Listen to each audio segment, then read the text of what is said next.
आदेश आदेश सतनमो आदेश, गुरु पीरों का आदेश, सभी सिद्धों का आदेश। मित्रों, आज 10वीं तिथि है,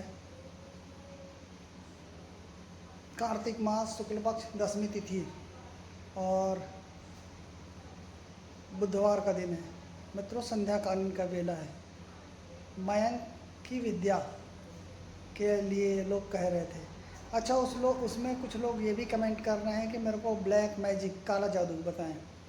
तो मित्रों, काला जादू ठीक है, जादू कोई काला या पीला नहीं होता है। जिसमें आप नेगेटिव काम, नकारात्मक कार्य करें वह काला है। तो ऐसी चीज़ करने से क्या फ़ायदा जिससे अपनी आत्मा का नाश हो जाए, आदमी स्वयं अपने आप में गिल्टी फील करे कि मैंने क्या किया। तो ऐसे काम को ना करें। फिर भी जहाँ तक विद्या की बात है, तो जो चीज़ कोई नहीं बताता मैं बताने की कोशिश करूँगा जितना मुझे मालूम है। अब कोई भी चीज़ को करने से पहले मैं 10 बार कहता हूँ, इस चीज़ को समझिए आप लोग। किसी भी कार्य को करने से पहले आप 10 बार सोचिए, है ना। क्योंकि कार्य करने में आपका अधिकार है, फल में आपका अधिकार नहीं है। वह फल किसी और को भी मिल सकता है, वह फल आपको भी मिल सकता है। इसलिए सोच समझ के कार्य करें, ज़्यादा परेशान होने की ज़रूरत नहीं है। और रही बात इसकी कि ब्लैक मैजिक, तो ब्लैक मैजिक मैं बता रहा हूँ। बहुत सारे लोगों का, चूँकि आजकल चलन है, लोग बाग कहते हैं कि परी की साधना, ठीक है ना। आपको मैं मयंक विद्या में परी की साधना बताता हूँ, ठीक है ना। मयंक विद्या में परी की साधना, तो मयंक विद्या में परी की साधना करने के लिए, मयंक विद्या यानी ब्लैक मैजिक विद्या, ठीक है ना। उसमें आप किसी भी चतुर्दशी, कृष्ण पक्ष की चतुर्दशी हो या शुक्ल पक्ष की चतुर्दशी हो, दोनों में बेहतर होगा कि शुक्ल पक्ष की चतुर्दशी का चयन करें। तो चूँकि ये कहना चाहिए काल चतुर्दशी कहलाती है, इसलिए इसमें सोच समझ के कार्य करें। काल चतुर्दशी के दिन स्वतंत्र जगह पे बैठें, जिस जगह पे खुली जगह हो और माने खुला आकाश हो, खुली जगह हो। ऐसे छत के नीचे या कमरे के नीचे ना बैठें। और हम लोग कहते हैं उसको जादू की घोड़ी। मित्रों, 3-4 चीज़ें हैं जिसको मिला के एक तिलस्म बनता है। माता रानी कामाख्या माई का आशीर्वाद है ये। तो माता रानी कामाख्या का कपड़ा, रक्तवर्णी कपड़ा जो आता है, और जिस एरिया में कर रहे हैं उस एरिया की शमशान की थोड़ी सी मिट्टी, और सिंदूर, लाल रंग का सिंदूर जो कामाख्या सिंदूर होता है। कुछ लोग उसको काम्या सिंदूर भी कहते हैं। काम्या सिंदूर या पहाड़ी सिंदूर भी चलेगा, लेकिन होना चाहिए ओरिजिनल, ठीक है ना। ये तीनों चीज़ों को मिला लिए। उसके साथ आपको भोग के लिए कच्चा दूध रखना है, एक डिस्पोजल में रख लीजिए। स्वयं अपने आप में नहा धो के रहिए, फ्रेश रहिए और बढ़िया इत्र वगैरह लगा के रखिए। माने आप ये सोचिए कि आप जिस चीज़ को करना चाहते हैं वो खुशबू की मालकिन है ना। तो आपको भी अपने आप में तैयार रहना है, खुश रहना है, अपने मन को प्रसन्न रखना है। इसको करने के बाद दाहिने हाथ में मोर का पंख रखिए। मयूर पंख कहते हैं, हर जगह आसानी से मिल जाता है। दाहिने हाथ में मोर का पंख रखिए और बाएं हाथ में शिवलिंग को पकड़ के रखिए। छोटा सा शिवलिंग लेके बाएं हाथ में पकड़ के रखिए। अब जो सामग्री बना के आप रखें हैं उसको अपने सामने रखिए। उसके सामने एक दीपक जलाइए जो चमेली के तेल का दीपक हो, और बढ़िया एकांत चित्र हो के गुरु और गणेश को प्रणाम करें। अपने गुरु से पहले आज्ञा ले लें, क्योंकि ये खतरनाक प्रयोगों में है। काली परी कहते हैं इसको तंत्र में। ठीक है ना मित्रों। ये सिर्फ जैसा किताबों में बताया गया है, जैसा लोग बताते हैं, ये वैसी नहीं है। इसका स्वरूप खतरनाक है। ये तंत्र की शक्ति है, ठीक है ना। अब आपने 108 बार कर करके 10 बार करना है, यानी कि आप 1100 मंत्र जाप करना है। मंत्र छोटा सा है। बीच में चाहें तो आप काउंटिंग के लिए माला का इस्तेमाल कर सकते हैं।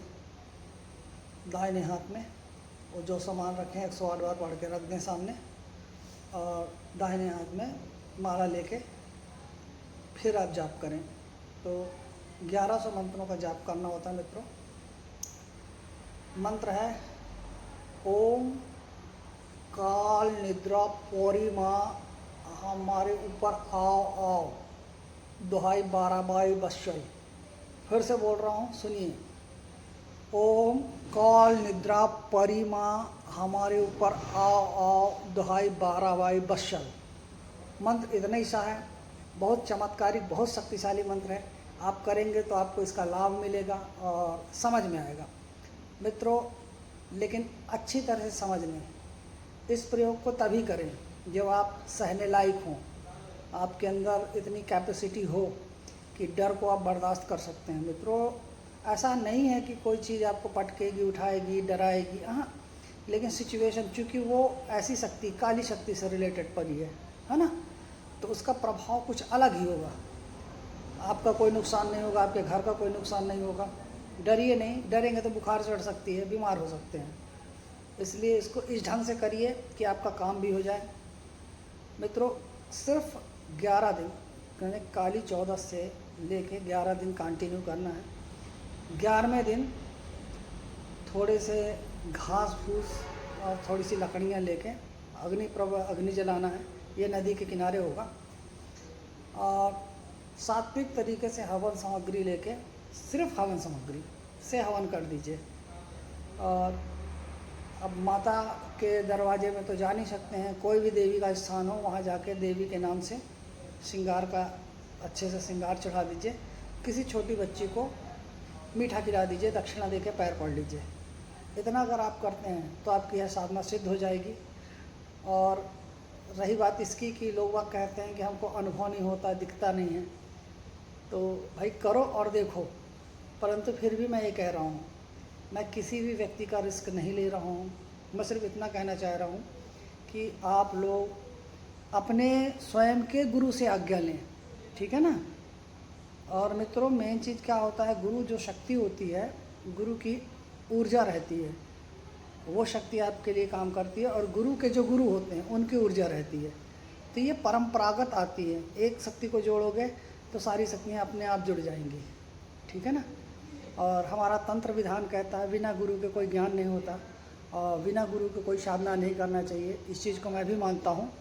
आप करें और लाभ उठाएं और आगे बढ़ जाएं। आगे कोई भी आपको ऐसा व्यक्ति मिलता है जिसको साधना की ज़रूरत है, अवश्य सिखाएं, अवश्य सिखाएं, अवश्य सिखाएं। क्योंकि मित्रों विद्या को रख के रखे रह जाएंगे तो एक न एक दिन शरीर का नष्ट होना जायज़ है। हर जो चीज़ बनती है वो चीज़ नष्ट होती है, और एक दिन वो शरीर नष्ट हो जाएगा तो विद्या भी नष्ट हो जाएगी, जैसा कि होते चली आई है। और पात्र और कुपात्र, देखिए मित्रों, पात्र और कुपात्र का मतलब ये होता है, अगर कुपात्र है तो उसको सिद्धि ही नहीं होगी साधना, और पात्र होने के बाद अगर कुपात्र हो गया तो ईश्वर के ऊपर छोड़िए। लेकिन जानबूझ के कोई गलती ना करिए, ना करवाइए। आप लोगों को अगर मेरा यह वीडियो पसंद आ रहा हो तो ज़्यादा से ज़्यादा लाइक कीजिए, शेयर कीजिए, सब्सक्राइब कीजिए, और ज़्यादा से ज़्यादा लोगों में बढ़ाने की कोशिश कीजिए। जो मेरा उद्देश्य है मित्रों कि हर किसी के पास तक ये विद्या पहुँचे, हर किसी के पास तक ये मंत्र पहुँचे। तो कृपया मेरे इस मिशन में आप लोग मेरा साथ दीजिए, क्योंकि मंत्रों को ज़्यादा फैलाने में बहुत सारे लोगों को विरोध भी होता है। उन सभी विद्वानों से, उन सभी गुरुओं से मैं माफ़ी चाहता हूँ, क्योंकि ये मैं जानबूझ के या कोई स्पेशल इफ़ेक्ट पाने के लिए नहीं कर रहा हूँ।